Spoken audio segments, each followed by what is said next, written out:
All right, guys. If you are sitting, have a seat.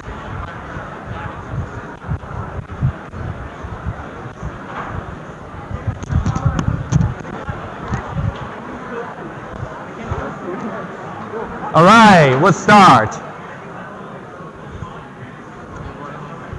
Okay, find your seat at the back, please, and please, no talking for now. Please, we gotta focus. Find your seat, please.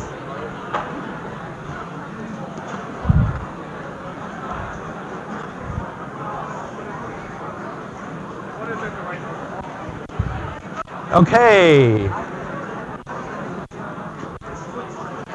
Are you ready? All right. Okay, 1021. Let's go over some issues here, especially your labs this week. All right? Okay, you just arrived. Please find your seat as soon as possible so you don't distract others.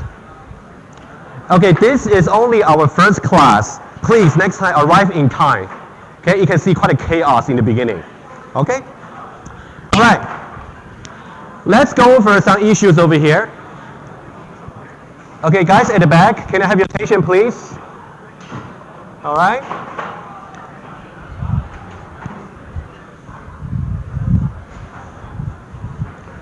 All right. Oh my goodness. It's going to be a wonderful semester. Okay. Now, a little bit about myself. I'm your instructor. If you have followed through the tutorial series for SAP 0, you have heard my voice already. So that's really me. Okay, instructor. So now let's go over some issues over here before we go to the contents for the course. We only got 1 hour per each time, so let's save the time. Okay, feel free to call me Jackie, all right? Or you can call me other ways if you like, doesn't matter, okay? So now, let's now talk about where you can find me. My office is 2043. It's simply just upstairs, second floor. Okay, and then my office hours would be 3 to 5 p.m., Wednesday and Friday. Okay, you can definitely talk to me in person. I will tend to attend at least 1 hour for each of the lab sessions, at least 1 hour. So you can also speak to me during the lab session. Okay? And then, or you can send an email to me by appointments.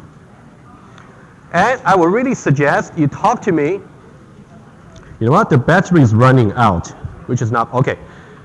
You really want to speak to me as early as possible if you got trouble with the course. It's going to be a very exciting semester here. I got a lot of stuff for you to learn, but it's also going to be very challenging. Okay, so I would suggest speak to me as early as possible. Okay, guys, at the back, please, please. Should I come to you? I hope not, right? All right, so now, class protocol. I only have one rule for you. Please try your best. Really, really please. Only me talking, or you can ask me questions in the class. As you know, I tell you what, here's the thing. If you really cannot stop talking, please leave. It doesn't bother me. It doesn't bother everybody else. Please, all right? Please, I beg you. If you just cannot stop talking, just leave, all right? And also, every lecture will just be recorded. So if you really prefer studying remotely, you don't lose anything, all right? But in the first class, it's good to see you, all right? Okay, so now let's go on with that. In the class, I'm going to talk about many things, especially example and core concepts, and there will be some study materials for you as well, okay? Just stay in touch with that. So now let's talk about some issue over here, just about writing emails. Since we got a very huge class, we got close to 500 people.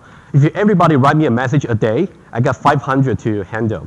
So here's the one thing I want you to please pay attention to. I want you to think of me as your colleague helping you to learn. However, be polite to me when you write your email to me. All right?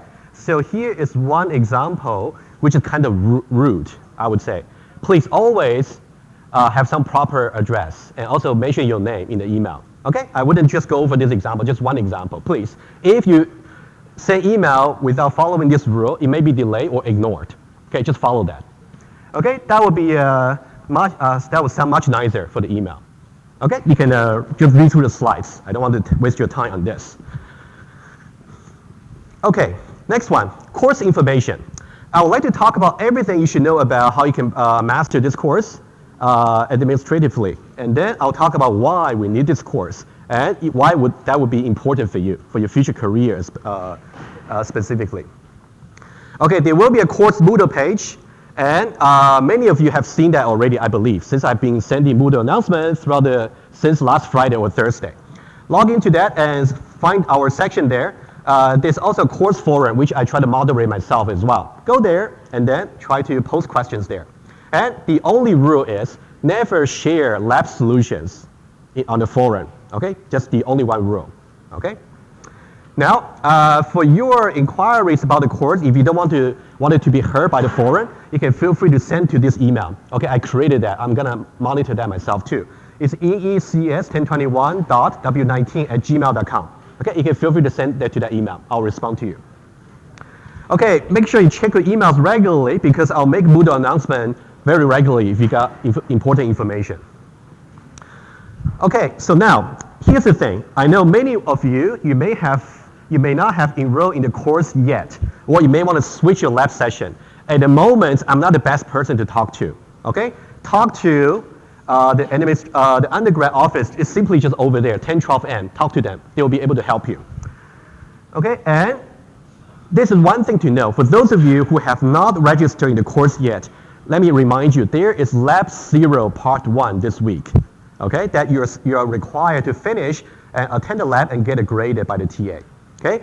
If you haven't seen this announcement simply because you're not in the Moodle, speak to me after class, or you can simply send an email to over here, the EECS1021W19 email. Send it there, send me your information, I will add you in the Moodle. However, there will be no excuse beyond this week that you cannot make it for Lab 0, all right? Even, okay, there's something I want to say. Any questions so far? Okay, your most immediate deadline is this week, from Monday to Friday. Go to your scheduled lab session there and Lab 0 Part 1. That's what you got to do, okay? If you, okay. Now, what about the study materials? Okay, I got quite many things for you. Okay, let me just point to you the references. So number one, as I said, I'll try to record every lecture with all the illustrations, so you wouldn't lose anything if you don't come to class. That's okay. However, I do encourage you to come. And more importantly, I do understand you cannot follow 100% sometimes. The contents are sometimes very hard. So I also encourage you to reiterate the class after the lecture. That can also help your study. That's why I record a lecture. And number two, so this will be a tutorial. Well, this is more like, since we only got 2 hours a week rather than 3 hours. So there might be sometimes I just cannot finish the slides, in which case I will record some video to finish the example for you to study. I will try to restrict that to only less than 1 hour a week. I'll try to, okay? But that will be required for you to study, yes. Are the slides also on Moodle? Oh yeah, so you talk about the slides, I'll talk about it, yeah. So if you go to this the first link over there, I'll post the slides shortly after class every week, every time, okay? You can find all the information over there, okay? And one more thing, this is the tutorial series many one of you have watched already. So that's going to be the background materials for the labs. Because this course is about programming. So that means, I assume the majority of you haven't learned Java before, which is okay. I will teach you from scratch. But sometimes, as I said, only 2 hours a week for the lecture. So I'll try to complement my lecture by tutorial videos. I try to make them as self-contained as possible. That's also something you're supposed to study. And after studying that, it's very straightforward for you to complete the lab exercises. Any questions? All right, good. Now, here is how you're going to be assessed throughout the semester. Okay, let's go over that. As I said before, we got Lab 0 right now. There will be 2 parts for Lab 0. This week, we do Lab 0 Part 1. Next week, we do Lab 0 Part 2. Each one of them will be 1.5%. So in total, we got 3%. And starting from the 3rd week, we got 6 lab submissions, 3% each. Okay, you can go over the table. And also, also I talk about the schedule a little bit more detail. We also got in-lab quizzes, mostly multiple choices. But there might be some short answer for you to write as well. So the idea is I want you to study steadily. Okay, so you'll be assessed almost every week. And then we also got the in-lab programming test, which you did already in 1011, I believe, right? So I'll talk more about it. Basically, for every programming test, about 1 week before the test, I'll give you a preparation guide so you know exactly what to expect. Okay? And then we also got exam at the end. Guys, please, please. All right. Now, for every lab session, they're starting from the 3rd week. You can see the 6 lab submissions over here. They will be it's mainly just purely programming exercises for you. So that's why it would be very nice if you download Eclipse on your home computer. So when I give you the lab exercises beforehand, you have enough time to complete. And you can just come to a lab to ask questions and get it graded. There will be 1% for each lab. That's more about hardware configuration. We want you to see the programming effects on, for example, fidget board, some robot car, stuff like that. That'll be 1%. Okay? So even if the hardware doesn't work, you wouldn't lose much. Okay, let me just go over the schedule with you very quickly. Okay? That's the schedule for the whole semester. Let me just point to you the important things so you can read the details by yourself. So we've got 12 weeks, and then let me just point to you where you are at the moment. All right. Okay, that's the calendar over here. Let me zoom in. So now we are in January. Let me just tell you the pattern. It's actually very easy to see. Okay, now we are in this particular week. Okay, we are now in this week over here. Okay, this week. Okay, you can see that. Sorry, I forgot to switch to my iPad. Okay, so now we're in the 1st week. Okay, so this week you're supposed to complete Lab 0 Part 1 for grading. Beyond this week, we don't accept any submission anymore. So please make sure you complete in time. Again, if you don't have access to the Moodle, you got to write to me in email as soon as you can. Okay? And next week, we're going to do Lab 0 Part 2.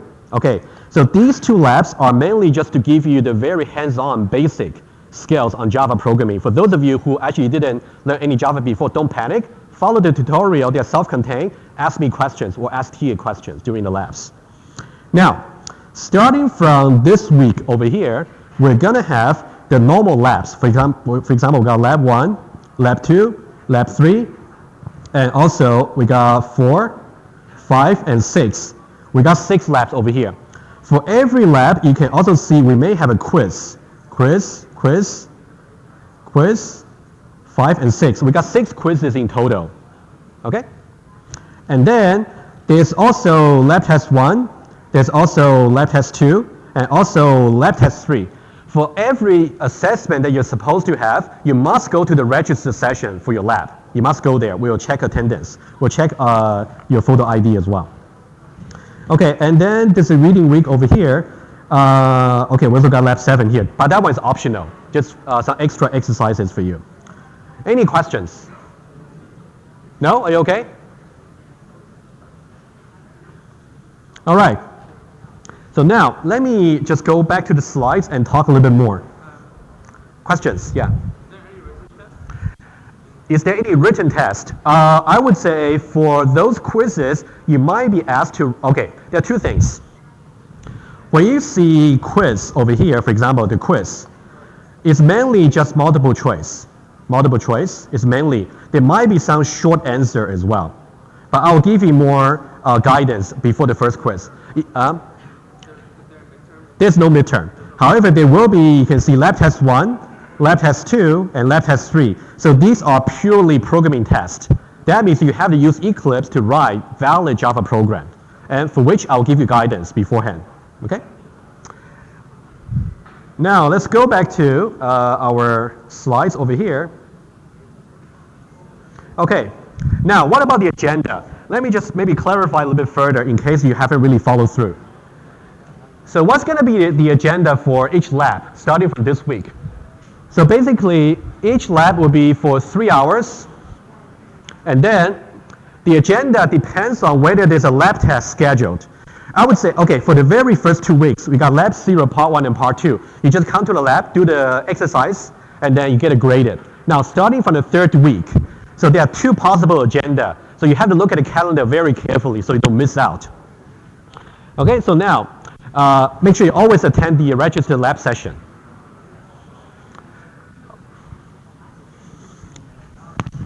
Guys, you really need my much attention here?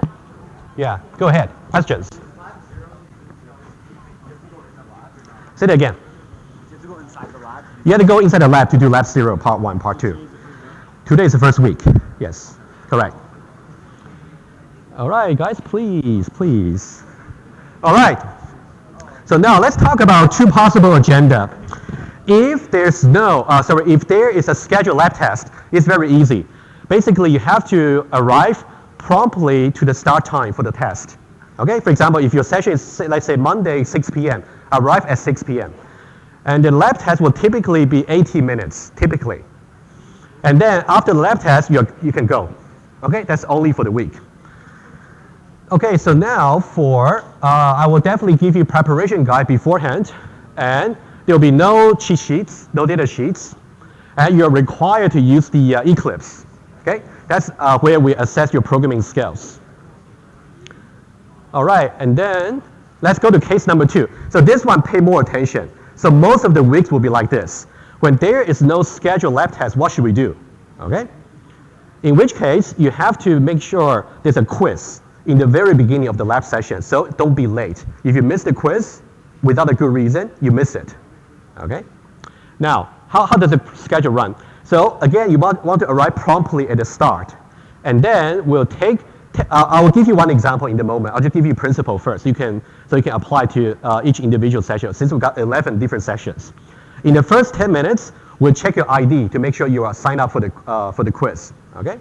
And then the quiz itself will take 20 minutes. And now notice that for this quiz, it's actually different from the programming test. So this one is mainly testing your understanding for the lecture materials or the labs. It's mainly multiple choice, and you are not allowed to use Eclipse. Okay? And then after that, we'll take some break. And the next 75 minutes will let you complete the programming exercises part for the lab.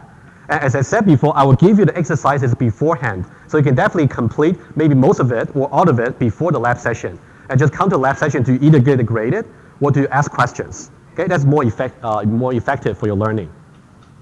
And you'll be assigned to you in advance. Let me see anything else to say. So now this is a policy. For the programming exercises, we think it will be the best for your learning if you work on your own for the programming exercises. Otherwise, you wouldn't be able to do the lab test, okay, which is many more percentages for your grade. Okay, and then after the programming exercise session, you have 10 minutes for taking a break and check out the hardware kits, the feature board or robot car, etc. 10 minutes should be enough. And then in the final 15 minutes for the session there, what we're going to do is I'll give you very clear instructions about how you can configure the hardware. And to make it even easier, you can start finding your partners from now. For this particular part for the hardware, let's make it easy. You're required to work in a group of four people. So that means when you go to your scheduled lab session this week and next week, find your partners, all right? Form a group of 4. And you can work together to get the hardware work. You only got 15 minutes. But I'll try to make it very light for the hardware. The main focus will be the programming exercises, okay? Okay, let's just take one example, okay? One example.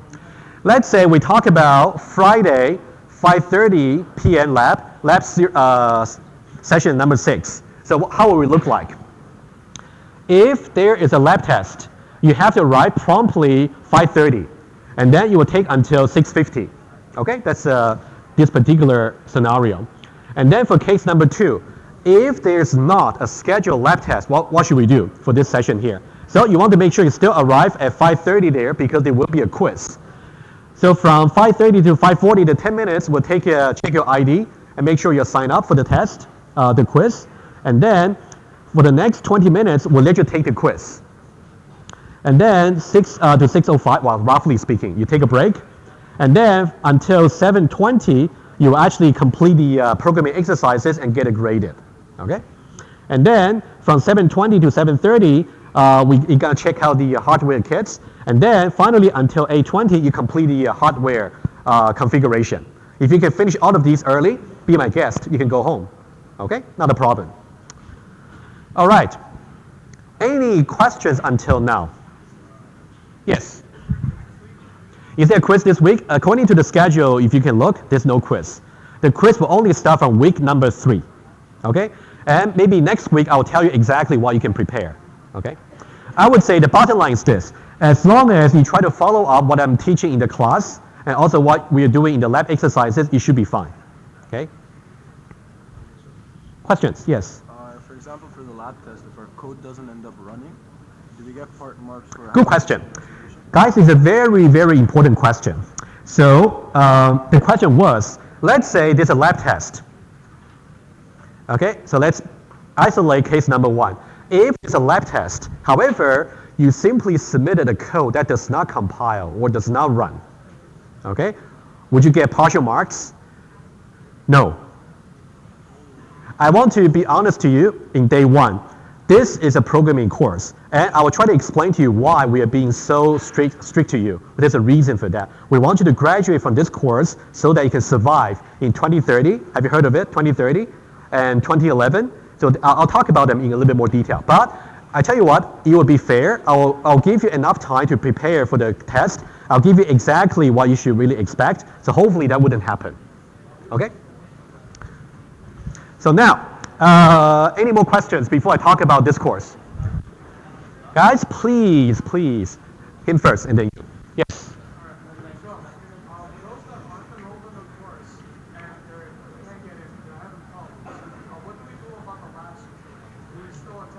Correct. The question was, what if, as I mentioned briefly in the beginning, what if you haven't really enrolled in the course? This is what you should do. Okay? Send an email to EECS1021.w19@gmail.com right away after class with your student number, with your Passport York login ID, and your name to me. And just tell me that you want to be added in to the course Moodle, and I'll give you access by the end of the day. And then for this week only, you're okay to attend any of the lab sessions throughout the week. So you can check the lab schedule. So the latest one will be Friday, this Friday, I believe 5:30, right? Okay, so you can go to that lab and get it graded. Beyond this week, we don't take any excuses. Okay, is it clear to you? Yeah. Good. Questions? Yes, you, and then you. Since you said you give us the lab exercises in advance, let's say we're already done that, so after the third quiz, can we complete the Okay, the question is like this. Let's say you already completed the lab programming exercises I gave to you. Is it possible for you just to go to lab session there, get it graded, and do the hardware components right away? I would say, so where are you? Oh, sorry. I would say no for now. Because since we got quite many people to manage in the lab, I'll try to make it very clearly cut for every time frame. I'll try to be maybe a little bit more flexible later, but for now, I would say no. Okay? Okay, any more questions? Can I repeat it? Okay, guys, please.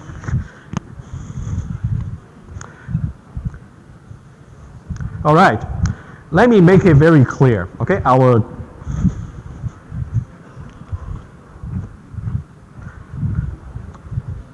so now,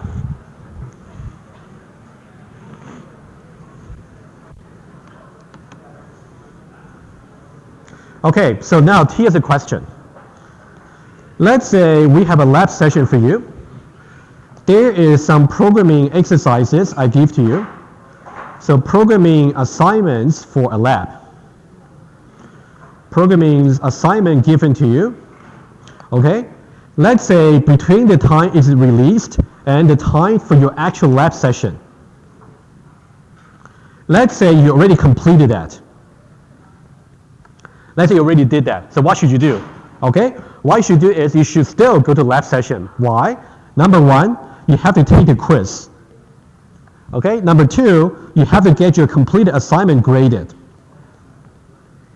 And then number three, you have to wait until the time that you're supposed to check out the hardware. You want to wait for everybody else. Not necessarily everybody will be completing this early like you, so we got to wait for everybody. Okay? You have to wait until you can start checking out the hardware components. Okay, that's basically what the question was asking. Yeah.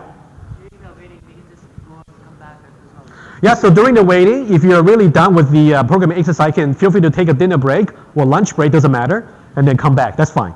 Yeah, you can have that flexibility. That's not a problem. What if you find 3 other lab partners that have already completed completed the programming, can you start right away with the hardware? No, you still have to wait for them, actually. You have to wait for them.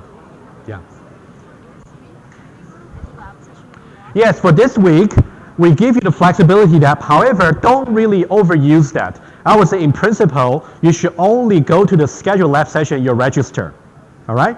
If you really, for example, really cannot complete it in time, at least you should really let us know that you cannot go to your scheduled lab session and go to a later one, only for this week. Okay, starting from next week, there'll be no excuses. Okay, so now let's go to the next one. Okay, why do we take this course? Why? I taught 1022 last winter, and it was easy for me to explain because it's a CS degree, right? Because of course, if for a CS degree, you take a CS programming course. But now for most of you, or all of you, you're engineers, right? You study engineering degree. So now, for you as an engineer, why do you need this course? I'll try to explain a little bit the rationale why for the very first time. So at least you can stay engaged for the rest of the semester. Okay, so now there are two reasons for this. Number one is very superficial, I would say. It's a very shallow reason why we are doing this course. Because it's a prerequisite to EECS 2030. All of you took with Professor Burton, right? He will be teaching 2030, most likely your session. I'm hoping that I can pass you guys to him with pride. Hopefully you guys will learn well. It's quite a challenging course if you hear from your more senior colleagues, 2030. It's more about the advanced programming. And now, even more important, guys, please.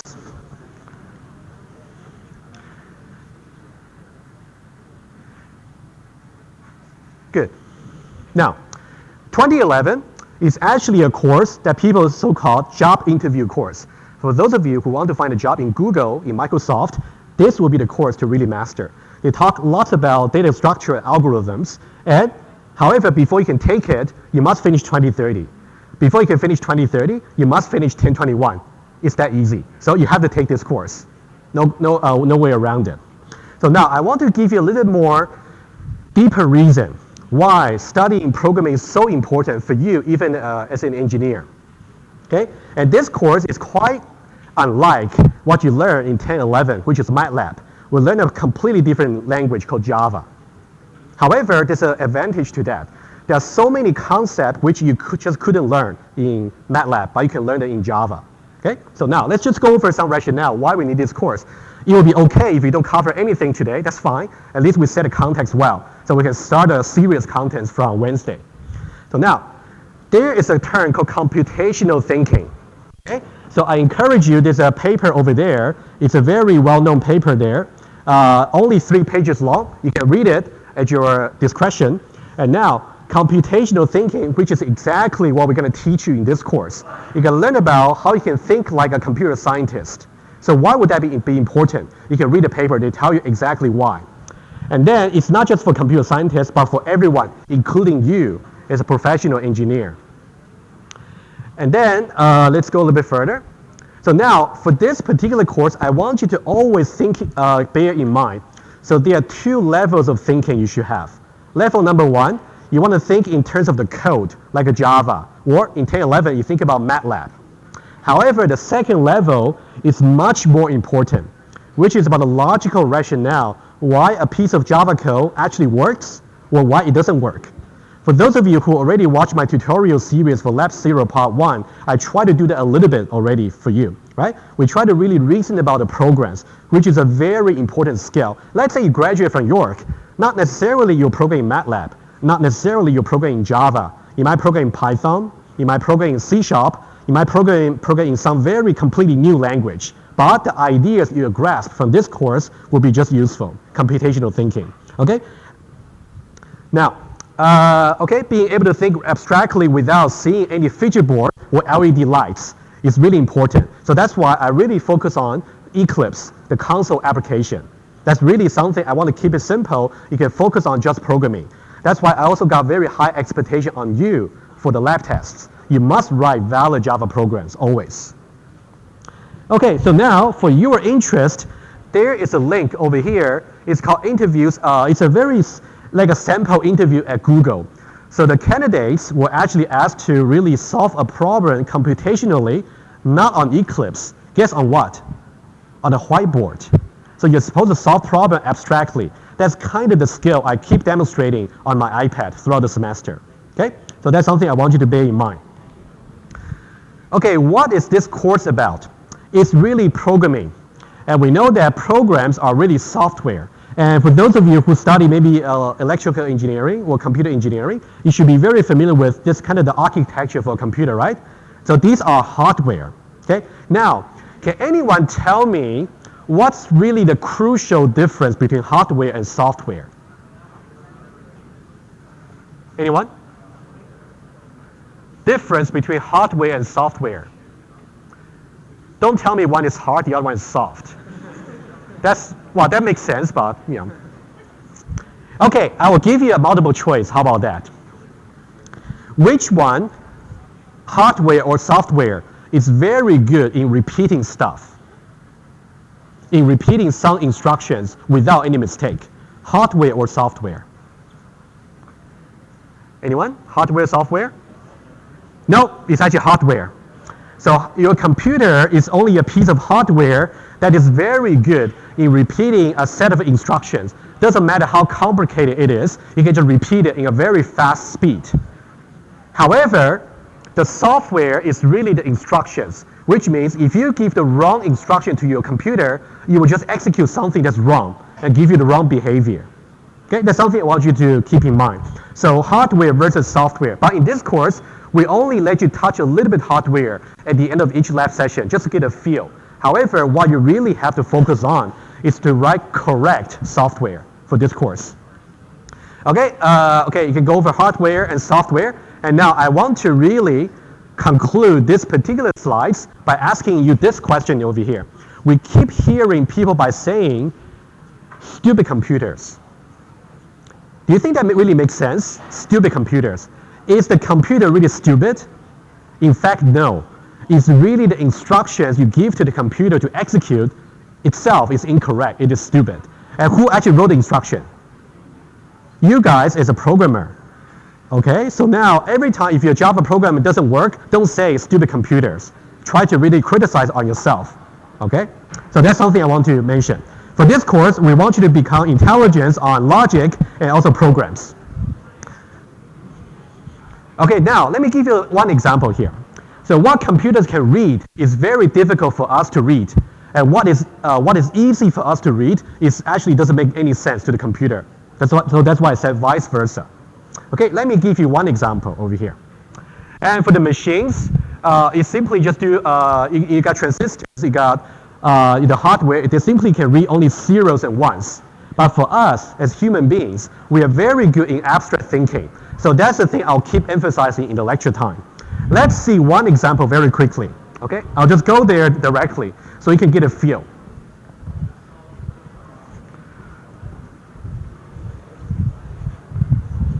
Okay, so now I want you to consider over here. Can you have a look at these two pieces of code? They're both code. Okay? So now, what's my point over here? I'll give you a little bit touch over here. Now, if you look at that, I'm talking about low level versus high level over here. Low level simply means it's very close to the level of the machine thinking. You simply just got storing things from one place to another. Also, you try to load something from the transistor or register from one place to another. Okay, that's the low level. On the other hand, we also got something that you have to learn, which is called a high-level language like a Java. Okay, now, without looking too much into the details exactly, if I want to ask you about guessing what's the meaning of program number 1 versus program number 2, can you actually, which one do you think is easier to guess its meaning? The second one, I suppose, right? If you look at the second one, let's see the way we write it is, although you will, we'll learn about the details about this particular program soon. However, if you look at that, you can simply say, we're going to have something called weights. we have something called height. And then we're gonna do some mathematical calculation over here. We can do height times height, and then weight divided by that. So you basically weight divided by height squared, like a formula over here. And then we simply want to simply print something out, and then we want to say what's the BMI of this particular person. Okay?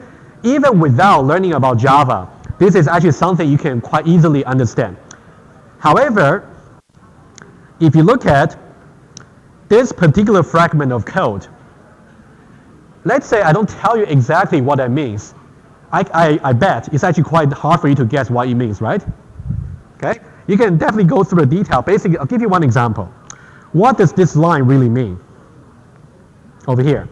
So we got LW, which stands for load word. And word is a very basic unit in the hardware, something, okay? And then, so what does this line mean?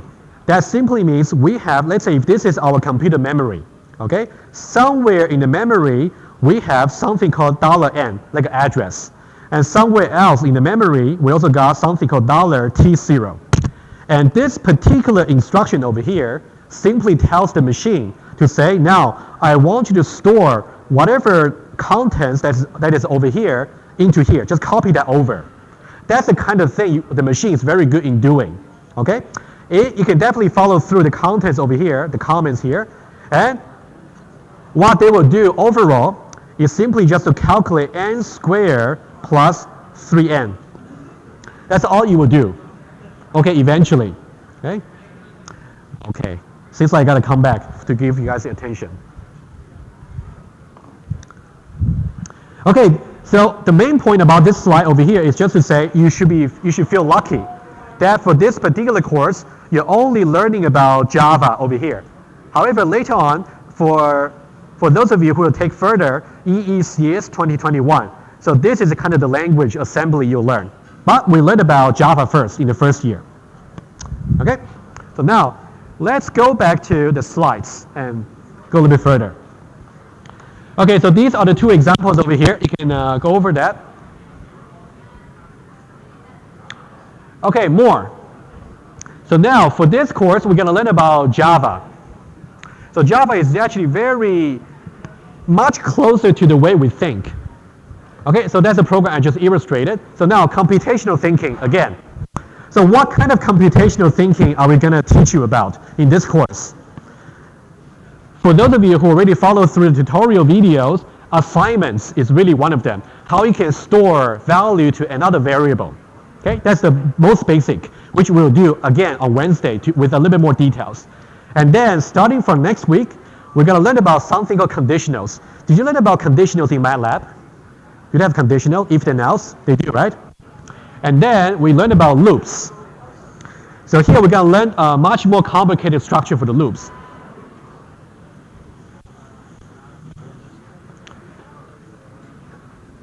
Guys, please, please. All right, good. And most interestingly, once we learn about loops, we're going to learn something called one-dimensional versus two-dimensional arrays that will really help you solve very interesting problems. Okay, towards the halfway of the course, we're going to learn about that.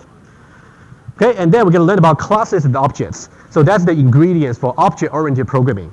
That's what we're going to do, starting from Wednesday. Not Wednesday, a little bit later for the course, classes and objects. Okay, now finally, is this an easy course? May not be. Okay? As I try to give you the rationale, since we are learning something so fundamental for your career, so this may not be an easy course. Okay, I'll give you some tips after this slide. So you need to work hard, you want to work steadily. That's why I also give you some weekly quizzes and also lab tests to really make sure you study in time. Okay, so now you want to make sure you really know how to program and do problem solving, which is something we'll go through every class. Okay, anyway, any questions until now? Are we okay? Any questions? Okay. Okay, so now this is my tips. Every lecture will be recorded, but of course you can feel free not to come. It doesn't really bother me. Okay. you can watch the recording anyway. Just make sure you show up in the labs and also for the test. However, for those of you who really want to really study, make use of this, come to the class, and then after the class, if you really feel that there's a particular concept you don't quite get through, watch the recording and make sure you can really reiterate and reproduce by yourself. That would be my suggestion. Okay? That's the main reason that I'm recording the lecture. Okay? Also, always ask questions. Okay? Let me see. So some general tips. Let me mention very quickly. I can let you read the slides. This is my tip for you. I got many students who approach me to say, I spend so much time on the course materials, but I still don't really perform very well in the course. So that's something very frustrating, I know, but that's something you want to also try to be honest to yourself. How much time you really spend on a course doesn't necessarily guarantee you will succeed. Doesn't really. So what should you do? This is what I would suggest. Every time after the lecture, you definitely have to go over the slides and make sure you only do the programming exercise on your own. And then you want to go to lab session, ask questions. That's really important. Okay? Don't really stay behind for the course and only complain afterwards. Okay? Yeah, for this slide, I'll just let you read it. Okay? So that means over here, this is really important. Spending time on this course will be nice, but it wouldn't guarantee success. You have to make sure you always keep in touch with the instructor to say where you really get stuck. Right? Okay, I'll let you read it. And then something about academic integrity. Okay, for this course, I think what you have to pay attention to.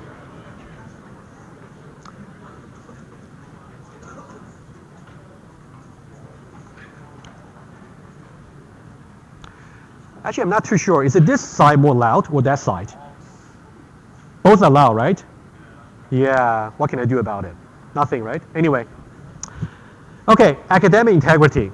So what I want you to pay attention to is for your weekly labs exercises, for the programming exercises, this is supposed to be individual work.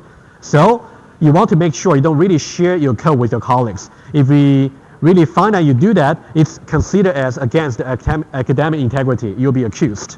Okay, so please follow that rule stringently. Okay, finally, what I want to say is, if for any one of you who need accommodation or for your test or exam or the quizzes, you should get in touch with me by the end of this week so I can make arrangement for you. Okay, it's really important. If you get too late, I may not be able to make a proper arrangement for you. Okay. Any questions about this? Yes, go ahead. How long is lab 0? What do you mean how long? Yeah, so lab 0, basically go to your scheduled lab sessions for 3 hours. So you want to really start completing it before the lab session. So you don't really rely on the lab session only. Yeah? Yeah, absolutely. Are you registered already? Yeah, so you have seen the Moodle announcement, right? I sent you, yeah, exactly. Okay, any questions? All right, I'll see you on Wednesday.